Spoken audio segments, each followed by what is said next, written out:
Yay! Yeah. When I make jokes at your expense, you understand them. That's what teaching is really all about. Okay. Well, good morning, everyone. Okay. Good morning. Okay. So today we are looking at First Kings. So it's week 3, part 2. So chapter 4. So last week we started talking about the wisdom of Solomon. Okay, and if you remember that we're looking at positives and negatives as Solomon starts his reign, that he's got this gift of wisdom from the Lord that he's going to use for amazing things, but then we also learned starting last week that we're watching for some red flags.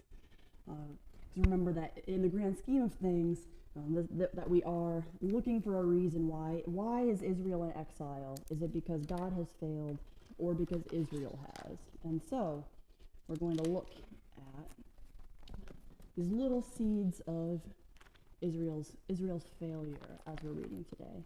So we're going to start. We're just doing 1 Kings 4, so that starts in our little book. That means we're starting at the bottom of page 23 in the workbook. Okay, and let's see.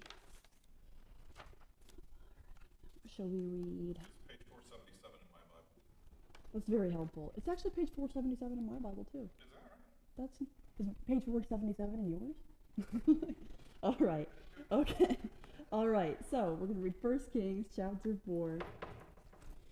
And we'll start, why don't we just read, let's see, maybe through verse 19, just that first chunk there. Okay. All right, so on Solomon's officials. Okay. And I spent quite a bit of time this morning in my Hebrew Bible confirming all the names that are in here. So give this a go, but now please be patient as you listen. Okay. So we're going to start with just verse 1 of 1 Kings chapter 4. Okay. King Solomon was king over all Israel, and these were his high officials. Azariah, the son of Zadok, was the priest. Elihoreph and Ahijah, the sons of Shisha, were secretaries. Jehoshaphat, the son of Ahilud, was recorder. Benaiah, the son of Jehoiada, was in command of the army. Zadok and Abiathar were priests. Azariah, the son of Nathan, was over the officers. Zabud, the son of Nathan, was priest and king's friend. Ahishar was in charge of the palace, and Adoniram, the son of Abda, was in charge of the forced labor. Solomon had 12 officers over all Israel, who provided food for the king and his household. Each man had to make provision for 1 month in the year. These were their names: Ben-Hur in the hill country of Ephraim, Ben-Dagur in Makaz, Shaalbim, Beth-Shemesh, and Elon-Beth Hanan, Ben-Chesed in Arubot. To him belonged Sokol and all the land of Hepher. Ben-Abi-Nadav in all, Naphath Dor. He had Taphath, the daughter of Solomon, as his wife. Ba-Anah, the son of Ahilud, in Tana'ach. Megiddo, and all Beth-Shean, that is beside Zarethan, below Jezreel, and from Beth-Shean to Abel-Meholah, as far as the other side of Jokmeam. Ben-Gaber in Ramoth-Gilead. He had the villages of Jair, the sons of Manasseh, which are in Gilead, and he had the region of Argob, which is in Bashan, 60 great cities with walls and bronze bars. Ahinadav, the son of Iddo, in Mahanaim. Ahimaaz in Naphtali. He had taken Basemath, the daughter of Solomon, as his wife. Ba-Anah, the son of Hushai, in Asher and Bet-Alot. Jehoshaphat, the son of Paruah, in Issachar. Shimei, the son of Elah, in Benjamin. Geber, the son of Uri, in the land of Gilead, the country of Sihon, king of the Amorites, and of Og, king of Bashan. And there was one governor who was over the land. Okay, no problem. All right, so Does anyone else struggle with reading? Do your eyes ever glaze over when you're reading and there's a bunch of names? Okay, yeah. And there's one thing that I've learned, the more, just by way of introduction, that something that I've learned to appreciate the more that I read these, is to remember how far removed we are from the time, from the place, from the context, and how much this would have meant to the original audience to see all of these names and places, especially if you had a personal connection to that place or that name, right? That you're getting recognition of, wow, yeah, that's us, right? And so you can just imagine a big crowd of people, and kind of like in the beginning of The Lord of the Rings, the Fellowship of the Ring, at Bilbo's party, right, when he's giving that speech and thanking everyone, and he lists out the family name, and every time he lists a name, what happens? That family cheers, and we're like, yeah, that's us. And at the end, right, he goes, Proudfoots, and they go, Proud Feet, and it's a great time. And that's kind of like what I imagine happening here, is that every time a name is read, it's, yeah, that's us, yeah, that's us. And so Israel's reminded that this is their story, and that they have a personal investment here. And so even though the names are now to us, especially as non-Hebrew speakers, that when we hear a name, we're not thinking, oh, that means the Lord is judge. We're like, oh, Jehoshaphat, that's a weird name. So there's a little bit that is missing for us. But as I read, I try to take the time to at least appreciate that sentiment of, okay, this really meant a lot to them, and so I'm going to read it. And there's also the fact that God knows all of these names individually, and that God cares about all of this. And that's a great reminder, too, that, wow, he knows every single name that's in the book of life, and he cares about all of them, and he's sovereign over all of them. And so every name that's in here, this is a person whose name God knows, and that's really cool too. And so as I'm reading it, try to remind myself of that this meant a lot to Israel, and it meant a lot to God. So I can be patient and try to focus on reading each name and at least saying thank you to God for that bit of sovereignty over him. So if you're ever reading in the future and your eyes are glazing over, maybe at least in your heart be meditating on that truth as you're wading your way through the difficult names, and trying not to just be frustrated. So hopefully that's a little bit encouraging. If not, just forget it and we'll move on. Okay, all right. Okay, so let's see. We're starting in here. I'm going to read my summary. It's a pretty difficult one to summarize. And does anybody want to share theirs first? This is at the bottom. This is number 12 in the homework. This is page 23 of week 3. So to read 1 Kings 4, to read it in its entirety. We only read the first section. Does anyone want to share their summary?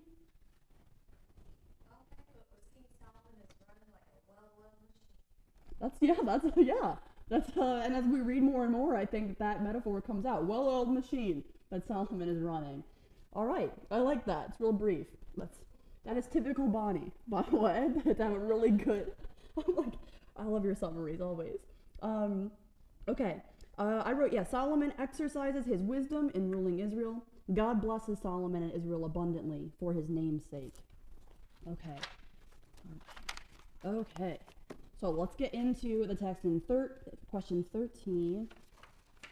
That's page 24. Okay, it says, in 1 Kings 3, we saw Solomon's wisdom used to administer justice to his people. And in 1 Kings 4, we see Solomon's wisdom used to organize his kingdom. In 1 Kings 4, 1-6, really 1-7, as I realized in retrospect, Solomon creates what we might think of in modern times as a political cabinet. So list the positions Solomon appoints. So what'd you find? What positions are here that Solomon takes care of?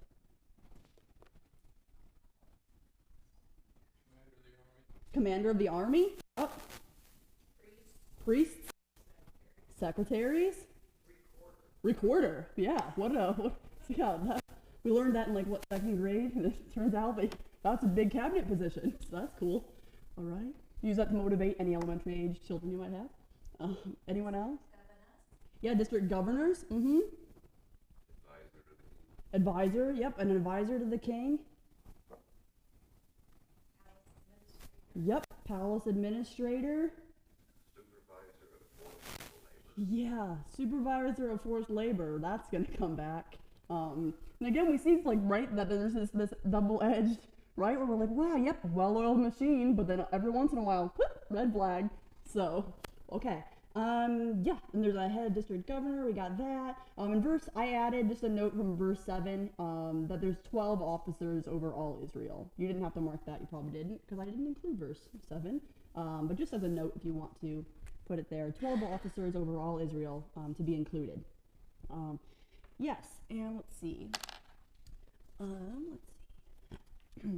Yeah, and in this, as I was reading and reflecting, I thought of the book of Titus, and how important it is that Solomon is setting up all of these positions. And we were talking about that a bit last night, weren't we? We were talking about just the wisdom that there is in setting up administration, and how important administrative gifts are. That Solomon is here, that Solomon is wise, he's the wisest king who ever was and ever will be, and yet he needed a support system, and he needed a very, very holistic support system. And I was thinking about that in Titus, that Paul writes to Titus, who is in Crete. And does anybody remember anything that the Bible says about the place of Crete? Rotten people, yeah. I'm gonna actually turn to Titus real quick. So I just thought it was a helpful connection between the testaments to realize, okay, there's to appreciate the wisdom that's going on here. Let's see, Titus, Philemon, Hebrews. Okay, Titus. You can tell this is last minute because I'm fumbling through my Bible. This is usually how you teach. Okay. And it goes really well. I hope it's just as fruitful as when you do it. Okay. So Titus 1 to 12, just as a reference when he says they're rotten, just to prove to you that is scriptural. 1 to 12, that's one of the Cretans, and this is somebody from Crete who was saying this, Titus. One of the Cretans, a prophet of their own, said, "Cretans are always liars, evil beasts, lazy gluttons. This testimony is true. Therefore rebuke them sharply, that they may be sound in the faith." So yeah, they're known for being a mess, a disordered, chaotic place. And then Paul is going to say to Titus, if I can find, he says to Titus, "This is why I left you in Crete, so that you might put what remained into order, and appoint elders in every town as I directed you." And that's where he's going to give the qualifications for elders. And so there's this wisdom in taking chaos and disorder and creating an administration to run the affairs smoothly. And that is a good thing. And that is what Solomon is modeling for us here and what Paul's going to do later. Did you have a comment? Well, is that where calling somebody a Cretan? Exactly. That's what it's from. It's basically being a jerk or... Pretty much, yep. Okay. Any of those negative adjectives, yes. Yep, that is exactly, that comes from Titus. Yep. Yeah. Yeah, you better not be coming in here next week calling each other Cretans. All right. Yeah, I don't want to hear your kids doing that. Yeah. Oh, that would be interesting to hear, like an 8-year-old or a 9-year-old calling, you Cretan. Yeah. Yeah, those are fighting words. Okay. Yeah, so that's just a moment to appreciate that administrators are important and that it is wise to have them and that those gifts are important. Wanted to take a moment to appreciate that. Okay. So continuing on, number 14, okay, the author tells us about the overall condition of the nation of Israel, and this is pretty cool. Okay, this was the first correction that I mentioned last week, that the blank is from verse 20, not 21. I trust since it was fill in the blank, we figured that out. But let's do filling in the blank from 20. So it starts with Judah and Israel were as many as the sand by the sea. They ate and drank and were happy. Did you think eat, drink, and be merry? Did that cross your mind as you were doing doing this?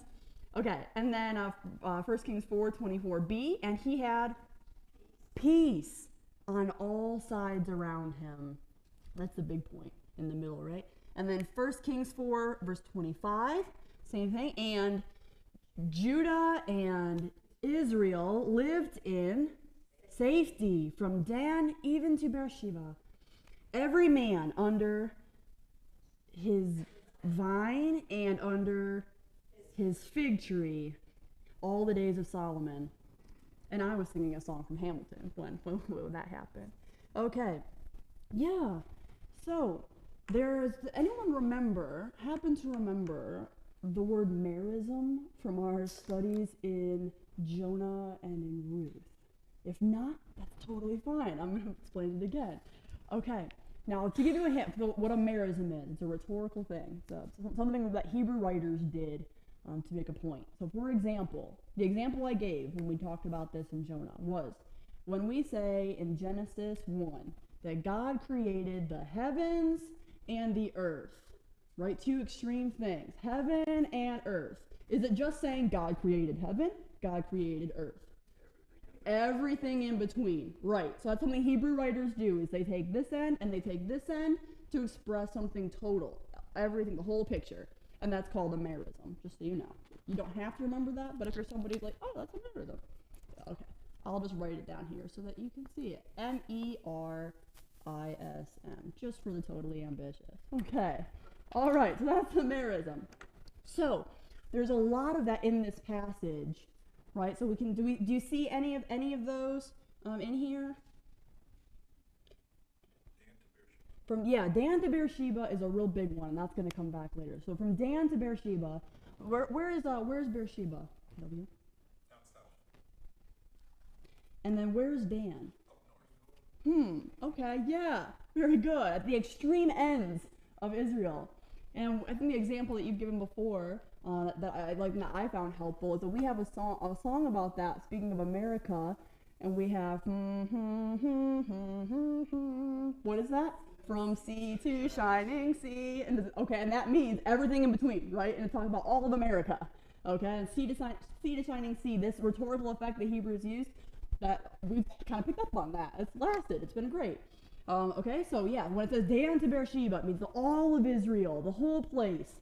And so what is being communicated in here, when it says, and he had peace on all sides around him. This whole passage is supposed to be emphasizing how total and complete of a good situation Solomon has been given by the Lord. That things are going as intended. That he has peace, and everyone has his own vine and fig tree, it's another sign of human flourishing. Did you want to share a little bit about vine and fig tree? Your little observations, Mr. Fred? Just thought that they would be the things that have been harvested later, last. And you start with the barley grain, like when times were bad with the Midianites, how at the time the Midianites came and they couldn't even harvest that. And if you're just sitting around able to harvest your vine and fig tree, it means everything else is done, and now you're in the luxury items. Yeah, we're into the luxury items if we get to vine and fig tree, and the fact that everyone has their own. That's speaking of abundance, the language of flourishing, and this is what God originally commanded, right, Adam and Eve, to be fruitful and multiply, and to fill the earth. And he said that again to Noah after the flood: be fruitful, multiply, fill the earth. And now we see that we're being fruitful, really fruitful. We're flourishing. This is exactly what it's meant to be, and we're filling the earth. A total, complete picture of blessing. I hope it stays this way forever. Okay. And we noted just that in here that this language of the vine and fig tree we can see in the prophecy of Micah later on in the prophets. Let's see, Micah. I should have my digital Bible with me because it takes a little. There it is. Micah chapter 4. This language comes back, and I'm just going to read a couple of verses 1 through 5 for us here. Just as you're listening, you can have this picture of Israel during Solomon's reign in mind, but maybe there's another layer. So I'm going to read, and we'll try to think about what those two layers are, okay? So it's Micah chapter 4. It shall come to pass in the latter days that the mountain of the house of the Lord shall be established as the highest of the mountains, and it shall be lifted up above the hills, and people shall flow to it, and many nations shall come and say, Come, let us go up to the mountain of the Lord, to the house of the God of Jacob, that he may teach us his ways, that we may walk in his paths. For out of Zion shall go forth the law, and the word of the Lord from Jerusalem. He shall judge between many peoples, and shall decide for strong nations far away. And they shall beat their swords into plowshares, and their spears into pruning hooks.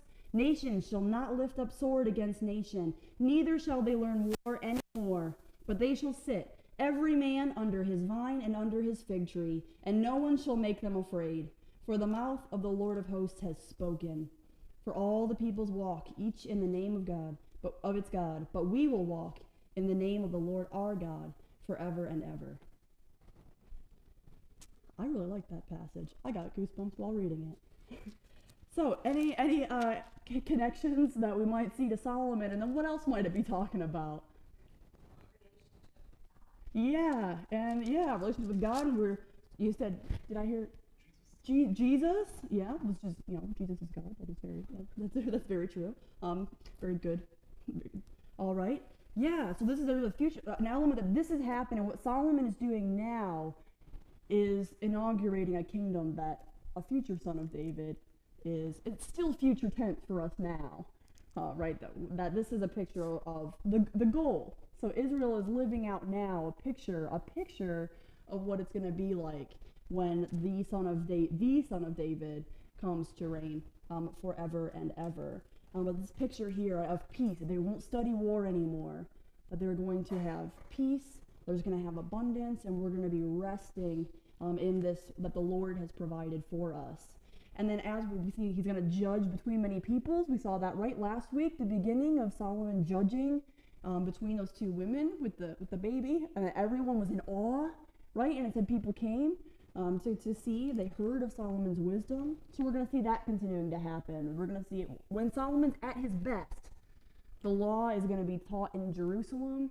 The house of the Lord is going to be there. Nations are going to come.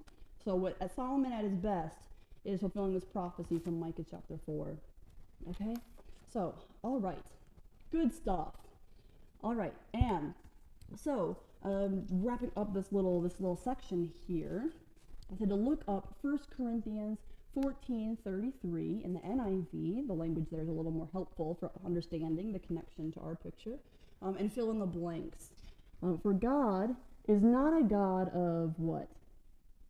Disorder, but of, yes, peace and order. So the fact that order and peace are associated with each other. Yeah, it says a lot.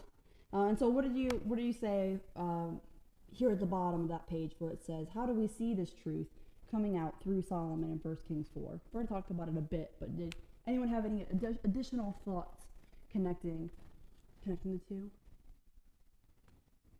Order, peace, and wealth. Yeah, when it says that Solomon, again, is doing that, right? That order and peace bring human flourishing. Yeah, bring wealth. Okay, yeah, I like that. Solomon creates order, and then what follows is peace. And that's what God does. And it speaks of that, like God creates order out of chaos, which now we know not to be the natural way of things. Now, that is amazing that God goes right against it and creates against the grain and creates order. Okay, and then because I think we've got enough time here. In previous weeks we haven't been able to go through an application question. It's kind of been what you've done outside of class as homework.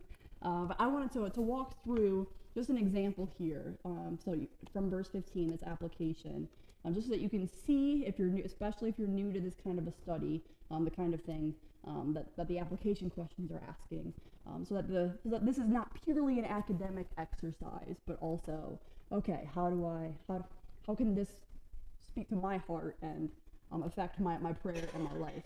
Okay, so you're welcome to share, or I can just share my example. That's fine. Okay, so it says here, part 1, what's an area of your life in which you consider yourself to be well organized or ordered? Anyone have any, even if it's a small picture thing? I doubt all of us are pure chaos all the time. So, anybody have any categories of life that you consider to be well ordered? Anyone? No? Sorry? Taking your medicine, okay, yeah, where you have to be disciplined about something, right? And that shows you have a priority and you recognize this is a priority, this is important, so I need to make sure that I do this by the book, as it were, okay? Yeah, so medication would be a good example of that. One of them that I wrote down is my calendar, my journaling calendar, that I write everything out in my to-do list of what I'm going to do that day, and then I write it out for the whole week so that I can see, okay, do I have enough time in the day to get all this done? Yes, and then I can go, okay, I have a plan. So my journal was one of them. Anyone else have anything? No? None of you consider yourself well-ordered in anything. I mean, sermon prep routine. Sermon prep routine, okay. Can you believe it? No, I'm just kidding. Just kidding. Okay. Yes, yeah, sermon prep routine. So you've got like your stages of, okay, here I'm going to be reading and listening, and then I'm going to be outlining, and then whatever it is. You recognize that is important and that you've got to have steps that you follow. Okay? I really like sharing with the application questions, by the way. One of the fun things is that as a local church, that we get to know each other a little bit better and say like, oh, interesting, that, you know, that you can kind of learn what each other's gifts are by what naturally to this person is ordered in their life, okay? And it's not going to be the same for everyone. It's a very wide range of answers for both of these. And when you say, okay, yeah, I consider this comes naturally to me. That's a cool thing to note. So that's why I ask and give time for silence, okay? So any last chance? Anything else that's ordered in your life? Yeah. I guess my work tools, I know where things are. Okay. Yeah. So, and you mean it's like at home or at work, your work? Both. Okay. All my tools at home, unless, and see, one of the reasons why I can step up front is because I've got my boss who Yeah. forgets where he puts his water cup down. So it's like, okay, if I put it away, I know exactly where it is. Yeah. So that's exactly yeah. So now at home, I have a son, and I've got a screwdriver, a tape, I can name a screwdriver, a tape measure, and my 2-foot level. I have no idea where they're at. And he says he didn't touch them. Interesting. So it was probably Bree's fault. So That's how where he start pointing fingers. Yeah. Interesting how that. Yeah. Point and finger. Yeah. Okay. So that's good. And then we're gonna hold on. So I'm gonna ask you again for number 3. Yeah, about the emotions that brings out. Okay. All right. So yeah. So tool or example. Okay. Anyone care to share an example of an area of your life that you consider more disorganized? It can be as small a picture and trivial or big as you'd like to share. Every day? So your calendar, you're gonna just get up and you're like, well, let's see what today brings. And just everything, take it as it comes. Okay, that would stress me out, which will get us to number 3. Okay, yeah, so every day, that's a perfectly good example. All right, anyone else? I have no daily routine, which has always been a struggle for me. And so I did write down 1 Corinthians 14:33 to help me try to get things in order. And so this past week I have like gone through a closet Oh, wow. and gotten rid of stuff. Yeah. My kids aren't happy because I'm like, take your stuff. But it's fine, yeah, because we've learned that not disciplining your children doesn't go well for them. Yeah, so that's good. But it's like, you know, you just kind of feel a little bit of despair because it's like, am I ever going to get disorganized? Yeah, that there could be no end to it, which is again a lie of just, okay, what can I do right now? And then yeah, just methodically going through it. Yeah, and yeah, confronting it where there is disorder, when we're especially as limited as we are, as finite as we are, that can seem like a big task. We don't remember that we've got a God of order that can work through us and does work through us. And okay, it's approachable, it's possible. I wrote, just for the sake of transparency, I wrote my physical space.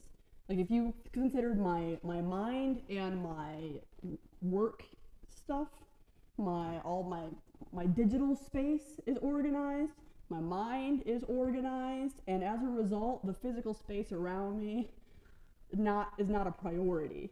Okay, it's not usually a priority. You can ask my mother to confirm. I take after my dad on that front. Okay. The old saying of a disordered desk reflects A disordered mind. Not. is not true. It's not. I mean, maybe in some areas of, but yeah. But I think there are priorities though that come out that where I say, okay, and everyone only has so much space on their little hard drive. Only so many priorities you can make a top priority. And so, yep. All right. For me, physical space has not been a top priority, to be honest. But then here, number 3, what we're really getting at is describe what emotions each of these tends to bring out of you. So when you're living the life of organized, and this is where I was going to ask, okay, when you know where your tools are versus when you don't know where those 3 items are, like what's the difference in gut emotional reaction? First, it's like, Yeah. because it's a task that I want to get done. Mm-hmm. And now I've got to play 20 questions with an 8-year-old who doesn't want to tell the truth because he's afraid he's going to get in trouble. I'm like, all I want to do is I want to hang this Uh-huh. shut. I have these 3 things to do that. Mm-hmm. Help me get it done quicker. Yeah. You know, And it's not when you're, a little bit impatient and you're like, I'm not going to be mad at you. And they're like, ah. Yeah, okay. Yeah, of course. Yeah, and anger is a good an example. 2 of them that I wrote down for the disorder. For my physical space, there's a limit where eventually I step into it and I go, it makes me feel sick. And I feel a little anxious and I have to clean everything. There's a big purge. And then suddenly everything is really clean. It doesn't last a long time, but eventually it gets to a point where it needs to be addressed, right? And that negative feeling of, so there's anxious and he's sick and anger. And so, negative things. But then how do you feel when things are in order? Calm. Yeah, that's a word. Peace. Yeah, peace. Calm, peace. I usually feel more confident because I feel more like, hey, I'm right. I can do this. I'm ready, accomplished. Yeah, like I did something. I got the task done. I can check it off. Yeah, so all these good things. And so that's the contrast that we're seeing. That's the good part of Solomon's order that he's creating, is that Israel can now look around and go,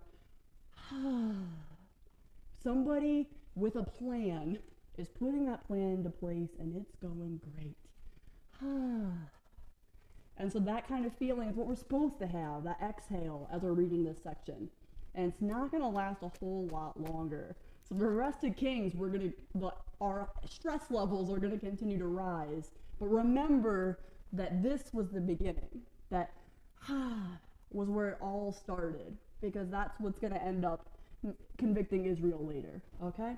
Does that make sense? Hopefully that's okay. So, and then I asked here at the end, so it asked you just to apply it to help you think through by going through your own life examples and really take time to think through this and be honest with yourself. You don't have to share it, but you're not going to, not writing down the honesty to yourself isn't going to help anything. So I encourage you to answer them straightforwardly, and then at the end where it'll give you a verse and just encourage you to pray through it. That way you can see change happening in your life, letting God actually work through you. So here at the end it said, read and reflect on Psalm 139, 23 to 24. Some wise words written by Solomon's father, David. And then take some time to pray that God would search the very depths of you and work to bring greater order and peace into your life. So those verses I'll read that say, search me, O God, and know my heart. Try me and know my thoughts, and see if there be any grievous way in me, and lead me in the way everlasting. And I've asked my father to lead us in a short prayer, just so that you can, again, for the sake of walking through this exercise together. PW? Let's pray. Most gracious Heavenly Father, you are a God of order, and Lord, we confess that there are times when we are anxious. And Lord, we just pray, Lord, that you would, Lord, make us more like your Son. And Lord, that you would indeed bring us the peace and the calmness that comes from following after you, Father, for you are indeed order itself. And Lord, just make us more like you and convict us where we need to change. In Jesus' name we pray. Amen. Amen. Thank you. Okay. So we made it through an application question together. Yay. Okay. Let's move right along. Yes. You know, it strikes me that, and we all know this, but that Solomon couldn't have Israel in this place unless his father David Yes. had done a lot of battle, Yes. a lot of war. Yes. And in our own lives, I think a lot of times we have to do a lot of battle. absolutely. war, Mhm. in order to reach peaceful states. Yes. And they don't last forever. Yes, absolutely. And that what Solomon has inherited is going to be really big. And when we study Solomon building the temple, the next chapter, we're going to look a lot at what David did. We're going to read some passages at length of, yeah, David really cared about, because our heart, David was ready, right, to set up. And he knew what God's vision was for his people because he had Deuteronomy, he'd read it. So he knows what God's plan is, and he's excited for that, for Israel. And so David does all he can to prepare, and Solomon benefits greatly from that, for sure. Yes, and that hard battle is fought for this peace, and that's always, in our fallen world going to be the case, that you've got to fight to have quiet and peace and a space to worship the Lord. Yeah, great note. Thank you for bringing that up, and we will be revisiting it, I said. Okay. So then, are ready for our stress levels to rise with Solomon? Let's go. Okay. So 1 Kings 4. It says Solomon receives or takes many material goods. Let's take inventory of all the things the chapter mentions. Okay. So we'll just list what is Solomon taking, and then why might a king receive or take that thing? So what's the first one? In verse 7 and then 27 to 28. What is he receiving or collecting? Yeah, provisions. Yeah, food, right? Yeah, food. It says food. It says barley and straw for the king and for his table and for his horses. And why might a king receive or take that? Yeah, just to feed. Yeah, his people. And it says for the king, for his table, for his horses. So which of his people is this for? Is it for the everyday Joe Israelite? Nah. It's for the people who are sitting in the palace at Solomon's table. Okay? Yeah, so that's important to know. That it's for the king and his table and his horses. So this is him bringing the best for the king. This is him bringing the best for himself. Okay, so that's important to note. Okay, what about verse 21? What's he collecting then? Tribute. Yeah, tribute and service. And why would a king take this? Not necessarily a bad thing, but to stay connected. Okay, and I think, and I hope that there's an element of that, of positivity like that to it. When government collects like taxes, let's say, why does the government collect taxes other than just to stay connected to us? To run the government. Or greed. There could be an element of both. There could be something of both, right? So collecting or the money, that's how